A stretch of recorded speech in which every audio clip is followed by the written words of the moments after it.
राष्ट्रवादी काँग्रेस पक्ष, शरद पवार राष्ट्रवादी काँग्रेस पक्ष तिथे नेतृत्व अधिकार करत आहेत आणि शिवसेना उद्धव बाळासाहेब ठाकरे या पक्षाची आपल्या तालुक्यामध्ये आघाडी झालेली आहे आणि आपल्या सगळ्यांच्या मागणीनुसार एक चांगल्या पद्धतीचं सक्षम आणि सुशिक्षित असं उमेदवार म्हणून आळे पिंपळवंडी गटाच्या जिल्हा परिषदचा अधिकृत उमेदवार हे ॲडव्होकेट विजय रंजना भिका कुराडे मी इथे जाहीर करतो.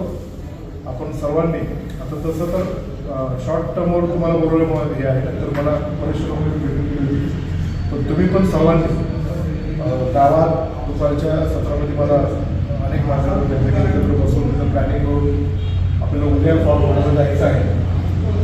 उद्या सकाळी 10 वाजेपर्यंत मार्केटपर्यंत पोहोचण्याकरता 11 वाजता चालते. सगळ्या तालुक्यातले राष्ट्रवादी काँग्रेस पक्ष आणि शिवसेना उद्धव बाळासाहेब ठाकरे पक्ष हे सर्वजण तिथे जमणार आहे.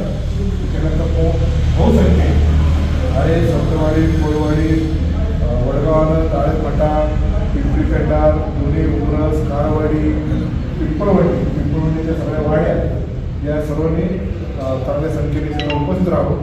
राष्ट्रवादी काँग्रेस पक्ष आणि शिवसेना उद्धव बाळासाहेब ठाकरे पक्ष यांचे सगळेच कार्यकर्त्यांना तुम्ही निरोप देऊन तिथं प्लॅनिंग करा आणि चांगल्या पद्धतीने फॉर्म अशी मी तुम्हाला नम्रतेची विनंती करतो. आणि निश्चित प्रकारे हा न्याय आळेकरांना आपण असं विभाग काय करायला काय नव्हतं, कारण शेवटी सगळ्यांची आपल्याला गरज आहे, पण एक चांगला सक्षम उमेदवार आपण देतोय याचा आनंद आणि समाधान आणि सर्व तुमच्या मागणीनुसार त्याचे निर्णय आपण करत आहोत. एवढंच या निमित्ताने सांगतो आणि म्हणजे 2 शब्द संबोधित जय शिवराय.